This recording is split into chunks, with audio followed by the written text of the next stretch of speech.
చేయగలుగుతావు కదా. నేననే స్పృహ లేకపోబట్టే కదా నువ్వు మమ్మల్ని అందరిని రక్షించు నువ్వు అంటే, అప్పుడు తన బలం తనకు గుర్తుకొచ్చింది అని శాస్త్రం చెప్తుంది, రామాయణం చెప్తుంది. తన బలం తనకు గుర్తుకొచ్చిందంటే నేననే స్పృహ అప్పుడు వచ్చింది. ఆ నేననే స్పృహ ఆయనకి లేకపోబట్టే రాముడికి అంత దగ్గరవాడు కాగలిగాడు. ఇప్పుడు ఏదైనా ఒక పని మనం చేసామంటే, నేను చేశానయా, నా వల్లనే జరిగింది, నేను లేకుంటే ఈ పని జరగదు అని కర్తృత్వ భావాన్ని మనం ఆపాదింపజేసుకుంటాం. దాన్ని అహంకారము అంటాం.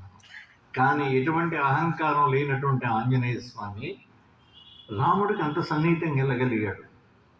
ఒకసారి ఇంద్రజిత్ మేఘనాథుడు చేసినటువంటి ప్రచ్ఛన్న దొంగ యుద్ధానికి రాత్రి సమస్త వానర సైన్యం చచ్చిపోయింది, కోటాను కోట్ల సైన్యం చచ్చిపోయింది. రామలక్ష్మణుడు కూడా చైతన్య రహితులు పడిపోయారు. అటువంటి సమయంలో రాక్షస యుద్ధం తెలిసినటువంటి విభీషణుడు కాగడా తీసుకుని యుద్ధరంగం మొత్తం పరిశీలన చేస్తున్నారు. ఎవరు బ్రతికారు, ఎవరు చచ్చారు తెలుసుకుందామని. ఒక చోట దెబ్బలు తిని ఇచ్ఛామరణ సంపన్నుడైనటువంటి జాంబవంతుడు మూలుగుతూ పడుకుని ఉంటే, జాంబవంతుడి దగ్గరికి వస్తాడు ఎవరు, విభీషణుడు. ఎట్లా ఉన్నావు జాంబవంత అని. ఎవరు, విభీషణ, ఆంజనేయుడు ఎక్కడున్నాడు చూడు అంటాడు. నేను ఇక్కడే ఉన్న తాత, వస్తున్నానని ఆంజనేయుడు వస్తాడు. నాయనా, సమస్త సైన్యం చచ్చిపోయింది, రామలక్ష్మణులు చైతన్య రహితులు అయిపోయారు.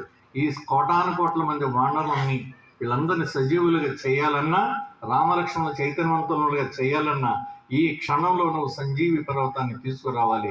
ఆ సంజీవి మూలిక ద్వారా సమస్త సైన్యానికి ప్రాణదానం చేయాలంటే మరుక్షణం ఆంజనేయ స్వామి వెళ్ళిపోతాడు. అప్పుడు ఒక చిన్న డౌట్ వస్తుంది ఎవరికి, విభీషణుడికి. అరే, ఎట్లా ఉన్నావు, దెబ్బతిన్నావు, పడిపోయావు కదా, ఏంటి అని నేను నిన్ను అడిగితే నేను ఎట్లా ఉన్నానని నన్ను అడగల, రాముడు ఎట్లున్నాడని అడగల, లక్ష్మణుడు ఎట్లున్నాడని అడగల, వానరరాజు సుగ్రీవుడు ఎట్లున్నాడని అడగల, నలుడు, నీలుడు, మైందుడు, దివిదుడు, కేసరి ఇటువంటి ప్రముఖమైన వానర వీరులందరూ ఎట్లున్నారని అడగల. ఆంజనేయుడు ఎట్లున్నాడు, ఎక్కడున్నాడని అడిగావు. దీనికి కారణం ఏంటి జాంబవంత అని ఎవరు అడుగుతారు, విభీషణుడు అడుగుతాడు.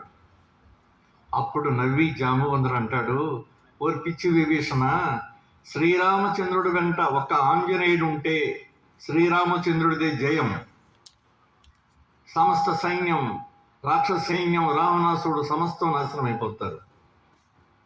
శ్రీరామచంద్రుడి వెంట ఆంజనేయుడు లేకుండా మన సమస్త వానర కోటి మొత్తం ఉన్నా కూడా రాముడికి జయం లభించదు. ఒక్క ఆంజనేయుడు ఉంటే చాలు రాముడి దగ్గర, సమస్త విజయం రాముడికే లభిస్తుంది అన్నాడు. ఇదే ఉదాహరణ భారతంలో కూడా జరిగింది. 18వ క్షణుల సైన్యం కొట్టుకుని మహాభారత యుద్ధం జరగబోయే ముందు శ్రీకృష్ణుడిని యాచించడానికి వెళ్తాడు అర్జునుడు. ఎవరు, దుర్యోధనుడు. దుర్యోధనుడు అహంకారంతో తల ప్రక్కన కూర్చుంటాడు. అర్జునుడు వినయ విధేయులతో కాళ్ళ దగ్గర కూర్చుంటాడు. నీకేం కావాలయా అని ఇద్దరిని అడుగుతాడు. బావా, నువ్వు ఉంటే చాలు నాకు అంటాడు. ఎవరు, అర్జునుడు. నా సమస్త సైన్యం మొత్తం, నీ సైన్యం మొత్తం నాకు ఇవ్వమని దుర్యోధనుడు అడుగుతాడు. ఏమైంది, దుర్యోధనుడు యొక్క సమస్త బలగాలు మొత్తం కూడా దుర్యోధనుడు వెంటున్నా, శ్రీకృష్ణుడి యొక్క సమస్త బలగాలు దుర్యోధనుడు వెంటున్నా జయం లభించాల. ఒక కృష్ణుడు అర్జునుడు వెంటుంటే లభించింది. కాబట్టి భగవంతుడు మన వెంట ఉంటే జరగని పని అంటూ ఉండదు.